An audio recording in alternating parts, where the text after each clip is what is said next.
Hello, everyone, and welcome to today's webinar, Safe Payments, Sound Sleep, Best Practices for Supplier Onboarding and Vendor Data Management. Today's webinar is sponsored by Vendor Info. My name is Mark Brousseau. I'm one of your co-presenters for today's webinar. Joining me today is Phil Binko, Chief Executive Officer of Vendor Info. Hey, Phil.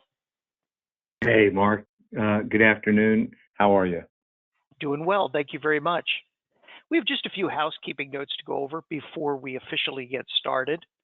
To ensure call quality, everyone's voice lines have been muted today. We encourage you to ask questions throughout today's webinar. To do so, simply use the questions tool on your screen to submit your questions to us. We'll answer your questions at the conclusion of today's webinar. And finally, an on-demand recording of today's webinar will be made available to all of you within the next few business days. We encourage you to share it with your peers and your coworkers. If it feels like your organization's risk of payment fraud is higher these days, well, you're not alone. Today, organizations are facing a litany of compliance and fraud threats, from OFAC screening and sanctions screening to TIN matching and bank account verification. There's a lot riding on how it is that we go about onboarding suppliers and managing changes to vendor data. One slip up can result in significant financial losses, fines, penalties, and reputational damage. Today, we're going to show you some strategies for mitigating your risk, for helping you to sleep more soundly. We'll talk about vendor onboarding and vendor master data management challenges that organizations face these days. We'll show you how self-service supplier portals with built-in validation and verification tools can help. And we're going to provide you with a live demonstration of Vendor Info, one solution that can automate the process of onboarding suppliers and managing changes to vendor master data. And as I suggested, we'll have plenty of time for your questions at the end. Well, make no mistake about it, accurate supplier information matters. Fact is that incorrect supplier data can lead to inefficiencies and compliance violations. Inaccurate or outdated information, well, that increases your risk of payment fraud. Today, more organizations are being duped by increasingly sophisticated bank account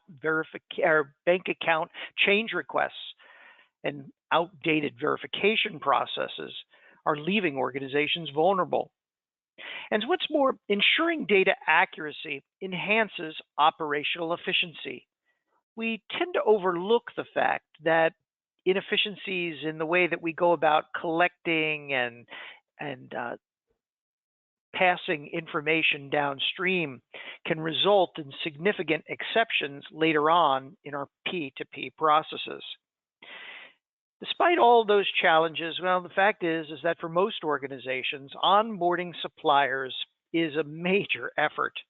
And a lot of that boils down to manual processes. Many organizations are relying on manual, or what I'd call semi-automated processes for going about the process of collecting and verifying supplier information.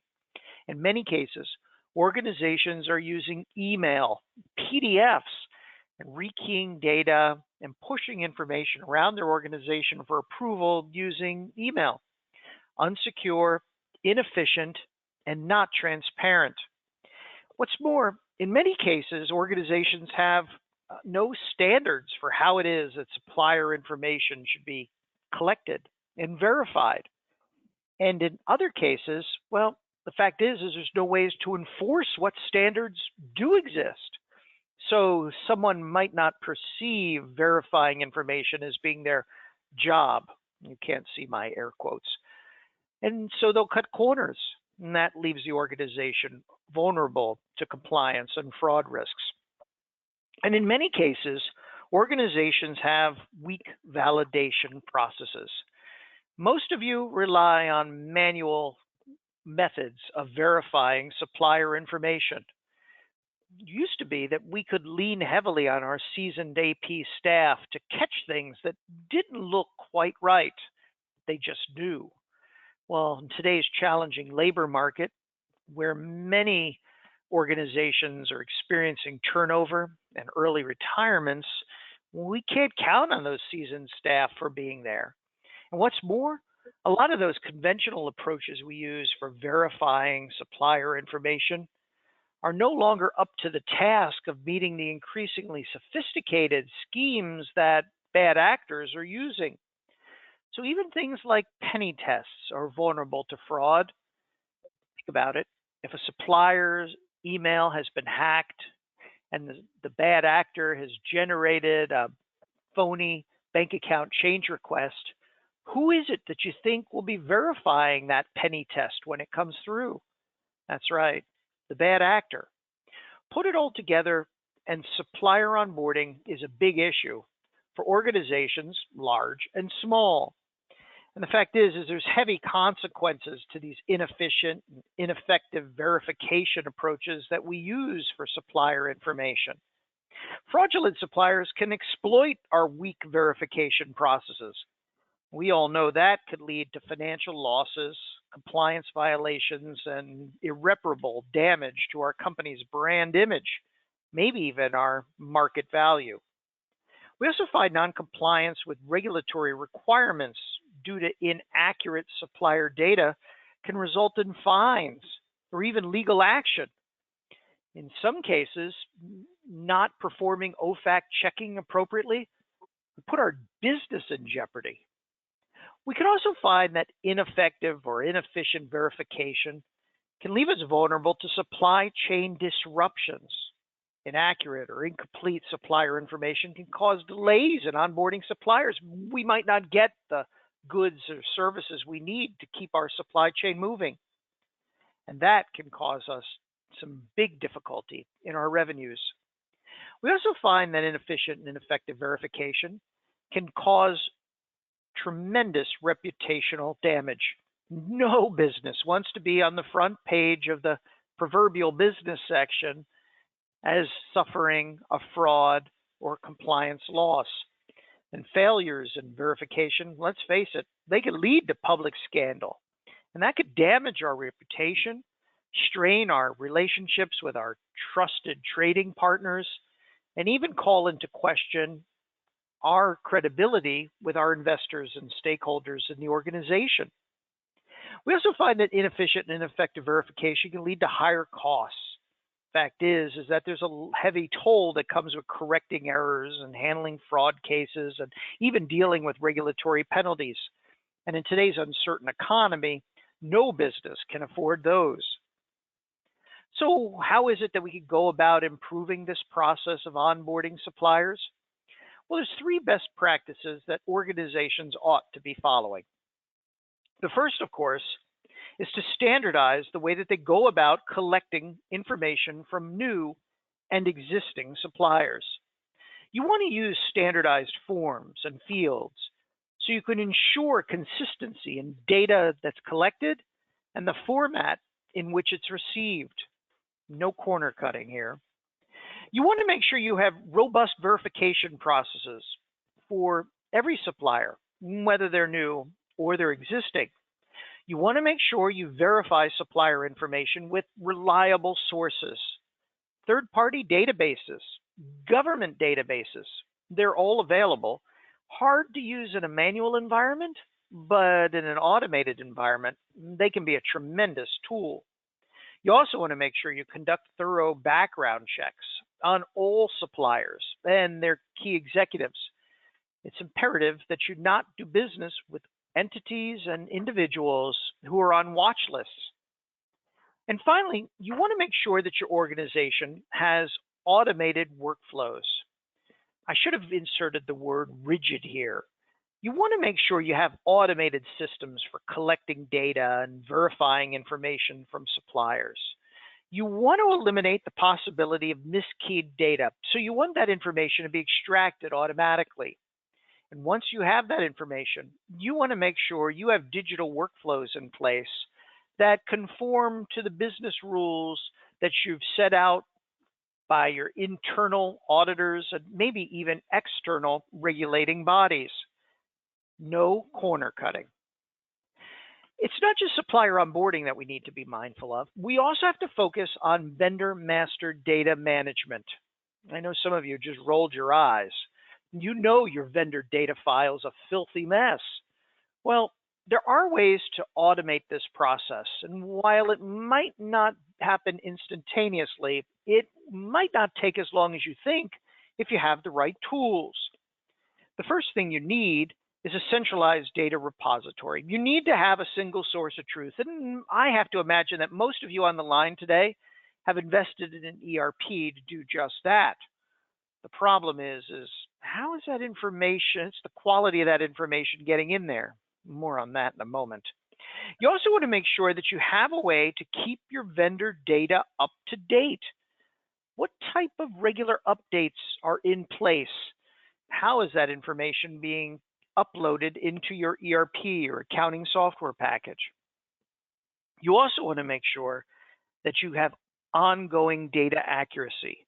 You want to have tools for validating all of the data that you're collecting from vendors before it ever reaches your ERP or accounting software package. Therein lies the rub. Many of us are relying on manual keying, and we know that in addition to not being terribly efficient, it's certainly error-prone. So against this backdrop, there's a couple of best practices for helping to manage vendor data. The first is you want to conduct regular audits and reviews. And if you haven't done it in a while, it might not be pretty, but we've got to start somewhere. You want to conduct periodic audits of all of your vendor data. You want to identify and correct inaccuracies. How many duplicate vendor records do you have? Think about perhaps a waste management company or maybe an overnight delivery company. How many records are there in your ERP? You also want to find a way, once you've identified and corrected inaccuracies, to keep things clean. You want to implement data cleansing procedures. We can do a whole webinar on how to go about doing that. But the key is to start somewhere, to develop policies and procedures for keeping your information clean. You want to make sure you remove those duplicates and that you eliminate any outdated information. And third, one of the best approaches to managing vendor master data is to automate. You want to leverage advanced technologies for managing your vendor data. Artificial intelligence and machine learning can help us increase data accuracy.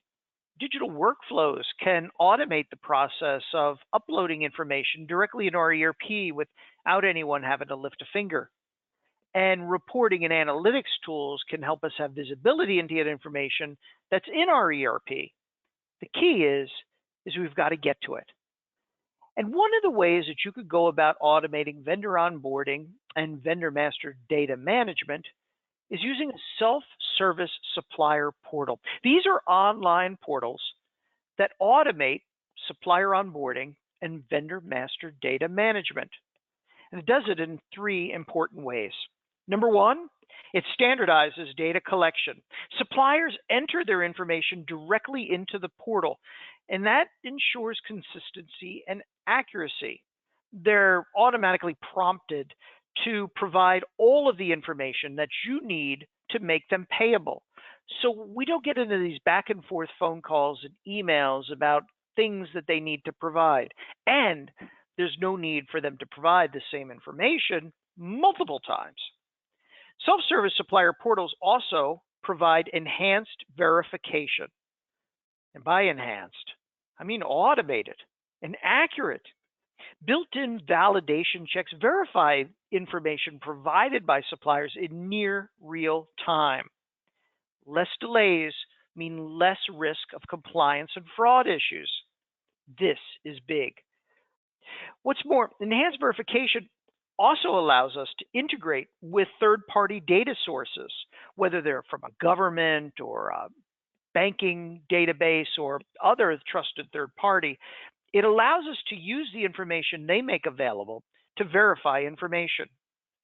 And self-service supplier portals also provide us with digital workflows. That reduces manual data entry. That reduces the opportunities for miskeyed data. It also eliminates the possibility of lost or misplaced documents or misrouted emails or having to go back to the supplier and ask them for the same information over and over again, or for the supplier to pick up the phone and say, hey, where does this stand in the process? And then you having the awkward conversation of, well, I really don't know. Digital workflows formalize, normalize, and standardize the way that documents and information is moved around your organization. And that speeds up the vendor onboarding process. It allows your suppliers to start sooner. It also makes it easy to manage those inevitable changes to vendor information as time occurs. So how do these supplier portals work? Well, it all starts with supplier registration. Suppliers access the portal via secure link. They create an account, and then they log in. Then they go about submitting information. In many cases, they fill out standardized forms with the data that you require. You set the business rules. In some cases, they'll upload information that you require. Maybe that's a tax form. Maybe it's a certificate. Then that information, once it's in the portal, is automatically validated. The portal performs real-time validation checks.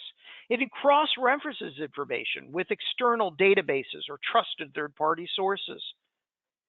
It provides an approval workflow. There's going to be cases where maybe information doesn't quite match up perfectly. Or maybe there's cases where, for whatever reason, somebody needs to look at this information. That's not a problem with digital workflows. Verified data is routed to the relevant internal team for approval. They get to see what the solution believes it found in terms of verification. Automated notifications keep suppliers updated on the status of their onboarding, so there's no need for them to pick up the phone or fire off an email asking you where things stand. And what's more, self-service supplier portals integrate with your existing ERP. Approved supplier information is integrated right into your ERP. No need to rekey this data. Importantly, this integration also provides continuous monitoring, and that ensures that your data remains accurate and up to date. So, how does a self-service portal help you sleep more soundly? Well, first of all, you can be sure that there's less chance of inaccurate data, right? Direct supplier input minimizes errors and ensures data accuracy. Nobody knows a supplier's data better than the supplier. And nobody has more incentive to get that information entered correctly than a supplier who wants to get paid. A self-service supplier portal also provides near real-time updates. Suppliers can update their information as needed, and that keeps your information current. There's also less risk of fraud with a self-service supplier portal. Many supplier portals now have integrated automatic bank account ownership verification, and that reduces the possibility that you'll be falling victim to things like business email compromise attacks and other scams where bad actors try to trick you with phony bank account change requests. What's more, self-service supplier portals also help you maintain compliance. Automated checks ensure compliance with regulatory requirements, whatever industry you're in. And suppliers love self-service supplier portals. They're easy to use, and they provide a better experience to a new supplier rather than having to complete a 13-page PDF and push it around via email and deal with the inevitable delays.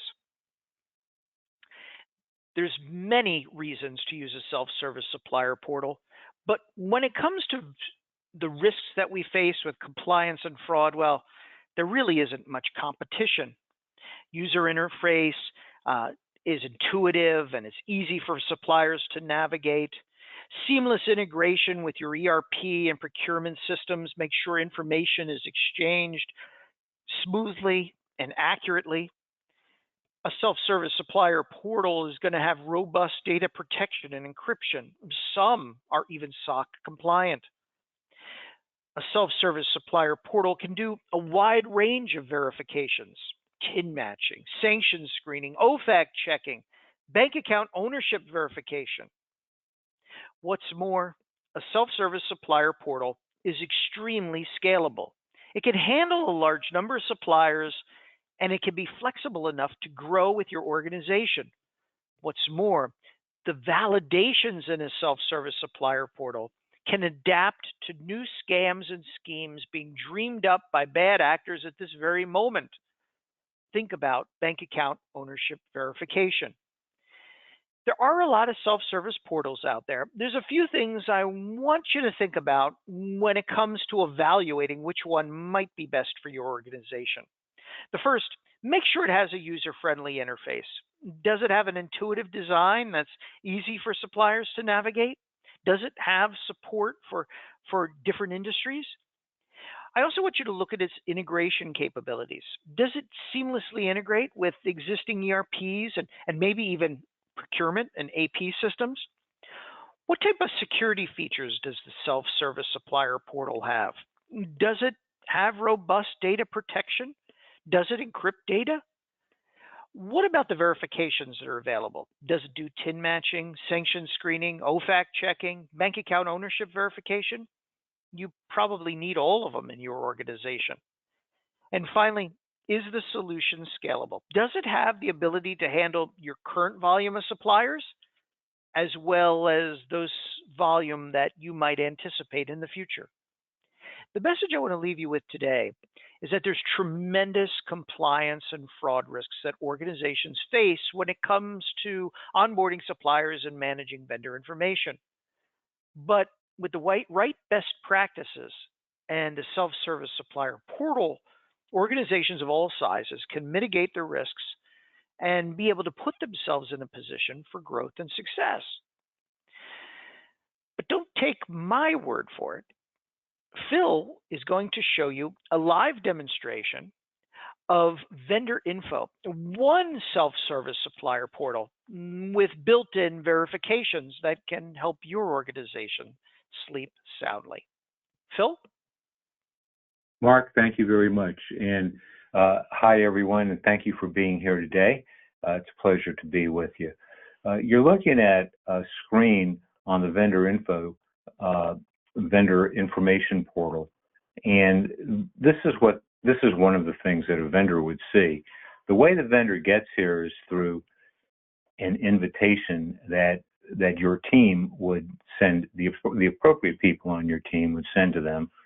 The vendor gets a message. It tells them what forms to fill out, what information is needed, and all of that can vary from vendor type to vendor type. And they click on a link, and it brings them back to a screen where they log on. And we've bypassed the log on part here, but it's a very secure log on with multi-factor authentication. And they come over here, and based on the instructions, they can start filling out the information that you need them to fill out. Mandatory information here is in red. And the purpose of this and the real benefit is to do a couple of things. As Mark said, it really gives you a very consistent and very complete standardized way to collect data from your vendors. And it puts all this data in a central searchable database that we'll talk about in a little bit. Data can also be downloaded or uploaded into your ERP system as well, so you can have the documents there, or in any other system for that matter. The system really lends itself to improved accuracy, but because it's all getting digitized, a couple of pretty cool things happen for you. Number one is all this data can be verified automatically in real time, and we'll talk about that in a second. The other thing is it will eliminate data entry of getting this information from the vendor into your vendor master file. So which saves time, but it also eliminates errors associated with manual processes. So the vendor will come here based on their vendor type and the information that you want to collect. They will enter the information. You can have the vendors upload various files and various certifications. The forms that the vendor would see would actually be customized around your requirements and the forms and the data that you collect. You can embed W-9 information into the form and actually make the form a substitute W-9 if you want, or you can have the vendor fill out a real W-9 and they can sign that. They can sign the form as well, and of course that would be retained in the system. If you're doing W-8s, the system has a great wizard. If you're doing many W-8s, and we won't dwell on this too long because I know some of you are and some of you are not doing W-8s, but there's 6 or 7 of these forms. They're very technical. The suppliers don't really necessarily know which type of a W-8 to use. So the wizard, through a series of dynamically generated questions, helps them pick out the appropriate W-8. In this case, a BEN-E, which is a popular and not widely used W-8, but it's one of the more complicated W-8s as well. 30 parts, nobody has to fill out all 30 parts, but the parts that the vendor does have to fill out will be determined by the choices that they make on the W-8. So, for example, if I say complete part 4 shows up. Everybody has to fill out part 1, 2, 3, and 30. If I didn't select that part would not show up, and now it's gone. So the vendor fills out these forms, and then what's pretty cool is once they submit all the forms that you have, and they could be banking forms, they could be just your regular vendor information forms, W-9s or W-8s. By the way, just as an aside, for the banking form, the system does do bank account verification, and the bank account verification is based on, it can do both domestic and international. Really, the system can verify a bank in virtually any bank in the world that's in a non-sanctioned company. If it's U.S.-based, there's one type of information that will be collected. If it's non-U.S.-based, then the information will be different, and it can also be different by country as well, because different countries sometimes have different requirements for bank account verification. The vendor would fill all of this in, and once that data is in, then you're able to review that data, and it gets verified automatically. And I'll show you what this does, which is the second piece. So we've standardized the data collection process, and we've made it very consistent, very reliable, and very complete. Now we really want to get to the verification piece. So there's so much that's verified here. For example, the TIN would be verified, the bank account would be verified. I'll give you an example of a TIN being verified. Oops.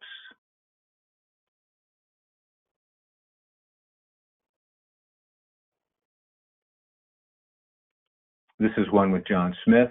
Green is good, red is not so good. So in this particular case, there was a TIN, taxpayer identification number error, and there's also a possible address error as well. What you're able to do is to actually contact the vendor in those situations by clicking the email icon, and you can actually send the vendor a little note that says, hey, you know, there appears to be some discrepancies in the documents that you submitted. You know, please verify your TIN and your address. Click on this link. The link actually brings them back to the form or forms that they were using. They can make the corrections. All of this information is retained, including their corrections. You can see how many times they came back and corrected it. You can see who corrected it, when they corrected it. All of this is part of the audit trail reporting in the system as well. For bank account, oh, and let me just show you this again, because what happens here is not only is the TIN matched, but also sanctions lists such as OFAC, EU, UK, UN, the Death Master file. There are, if you're in healthcare, there are in the Office of the Inspector General lists, the war list, part of the U.S. government is checked, foreign sanctions, anti-terrorism, money launderer lists, white crime, FBI most wanted, white collar crimes. All of those are here, and we're actually adding more to these pretty much every week. For bank account verification, you can see also color-coded verifications as well. This happens to be one of our accounts. It shows that it is a valid account. There are 8 data points that get validated. The routing number and the account number, of course, but the company name, the address, the city, the street address, the city, the state, the zip, and the TIN. And all of this information is coming directly from the bank. So we know that this is what the bank actually has on file for this supplier's bank account. Any mismatches would be highlighted in red or yellow. So in this case, for Crazy Jim's Pizza, which is a demonstration account, the account number and the routing number are valid, so there really is an account there, and it's under Crazy Jim's name.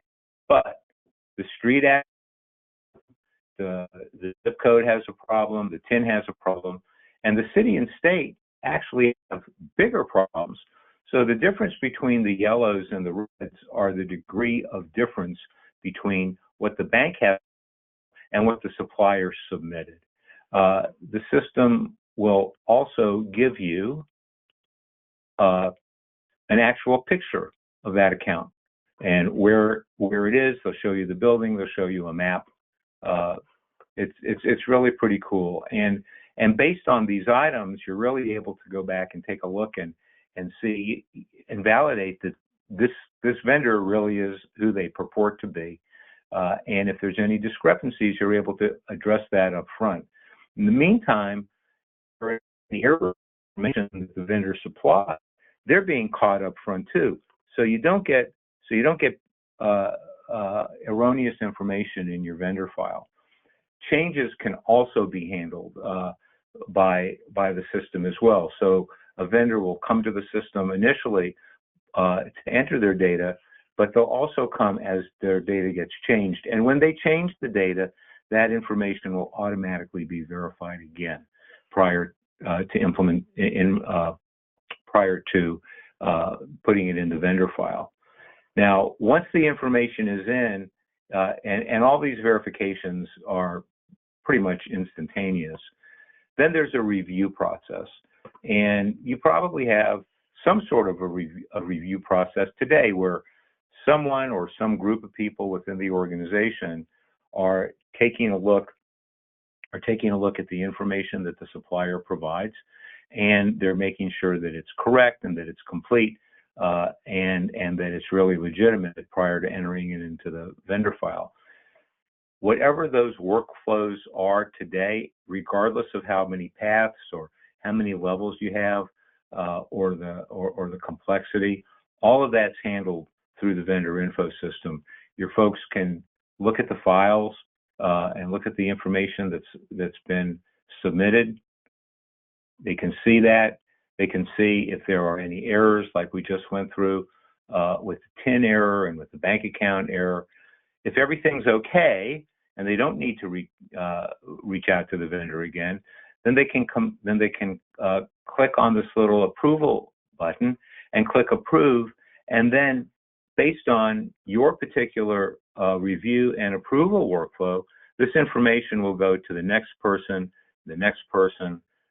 in line, and until it's totally and completely approved. And you can have different types of vendors go through different workflows, or vendors that fit particular criteria go through different workflows as well. What this does is once the data is here, it really helps you keep everything current and validated and continuously monitored. You can run checks on this every single day if you wanted to. Most folks select what they want to run every day, like OFAC, for example, which can change frequently. Others might be not quite as frequent as daily. One of the things that this does for you is, if you're not using this type of a system, you're probably collecting this information through email. And as Mark mentioned, email is not really secure. It's subject to hacking, but there really isn't any email involved with the collection of the data once the vendor gets here and puts the information in, and it's all encrypted. It's all in a very, very secure system, and you've eliminated the email. The other thing that this does is, because all the data is digitized, it really helps you with reporting. You can do all kinds of reporting with regard to cycle time reports.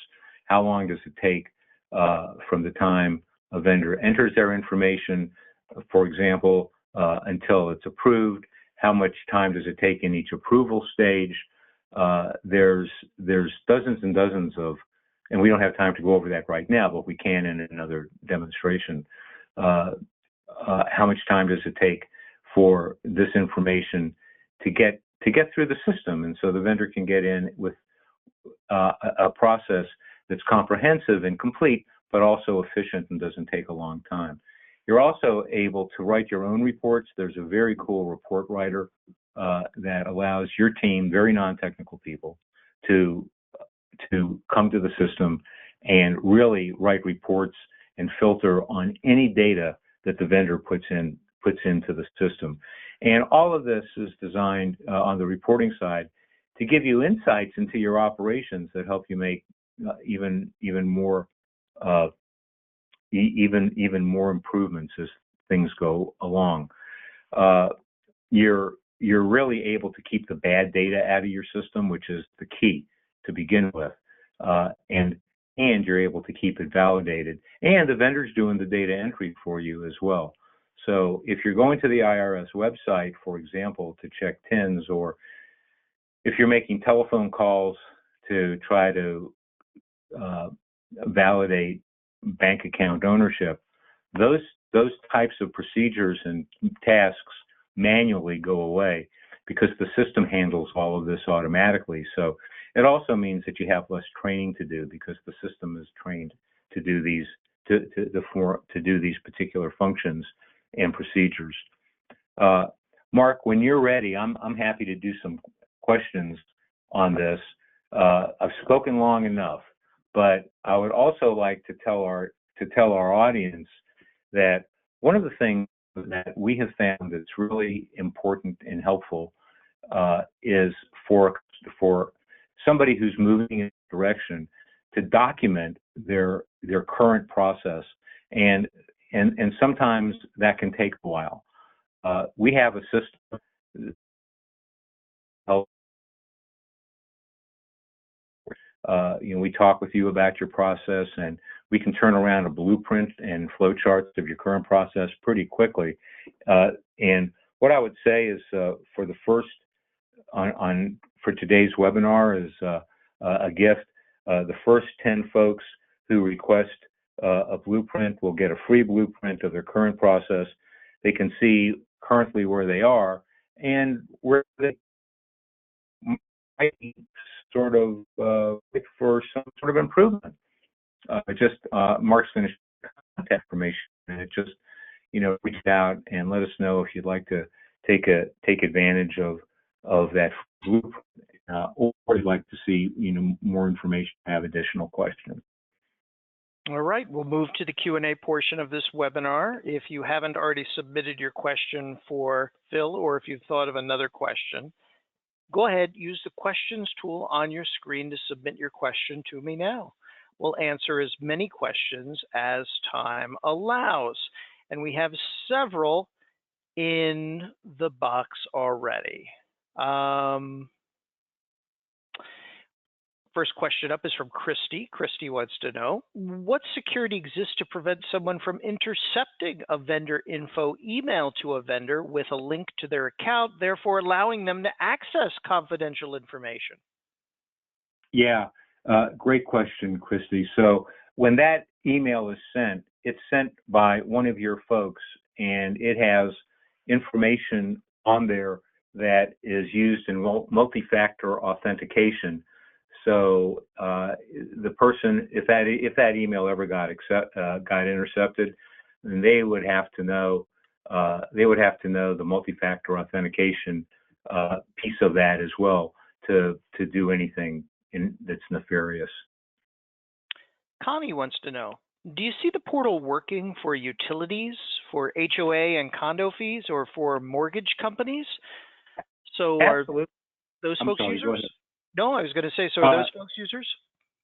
We have a number of property companies who are users and customers.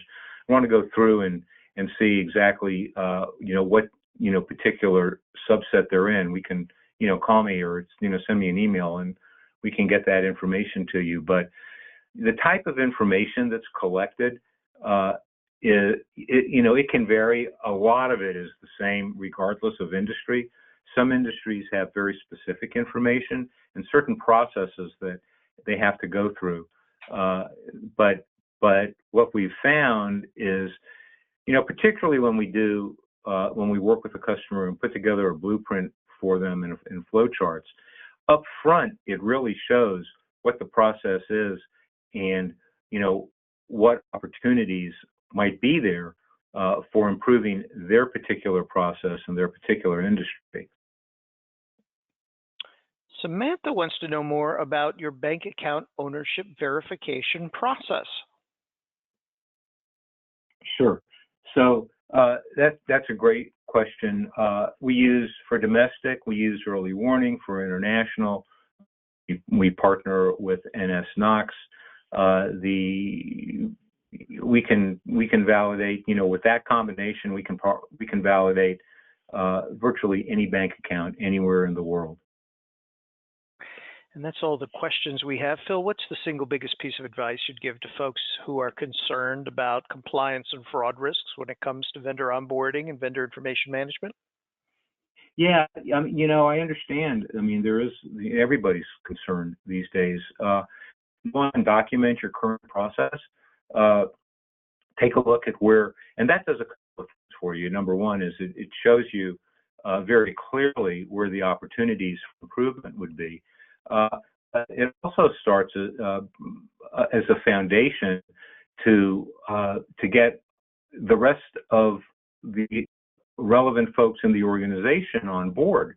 Because if somebody's not involved, you all know this as well, better than I do probably, but if somebody's not involved in accounts payable or functions within accounts payable, such as vendor onboarding, it could be procurement as well, vendor onboarding and verification, there's no way for them to understand all of the moving pieces. And by having everything documented clearly, it shows, here are the problems, here's where it's costing us money, here's where you can point out where the risk points are, and it really helps bring people on board. A picture is worth 1,000 words, and you have a problem. You really want to get everybody who needs to be on board, so it becomes an initiative, it becomes budgeted, and it gets approved and it gets implemented. Those are the steps that most folks go through, and certainly if you just contact us and let us know if you would like some help with making that blueprint, at least getting it started, we'd be very helpful in making that happen for you. While you were speaking, Stacy submitted a question. She wants to know, is the TIN matching real time as well? And are you linked with the IRS? Yes, the TIN matching is real time. And yes, it is linked with the IRS. So when that vendor clicks on submit button for their TIN information, whether it's a substitute W-9 or a W-9, that goes up to the IRS site. It gets validated at the IRS site, along with a bunch of other things through other sites as well. And that comes back to you. Before you can go to the review submitted forms page, that information is there waiting for you to see. And that will be our final word. Thank you so much, Phil, for an excellent presentation and for sharing your insights with us today. And thank all of you for taking time out of your busy days to join us. On behalf of Phil Binko and Vendor Info, this is Mark Brousseau. Thanks, everyone. Hope to speak with you all again soon. Thanks, Mark.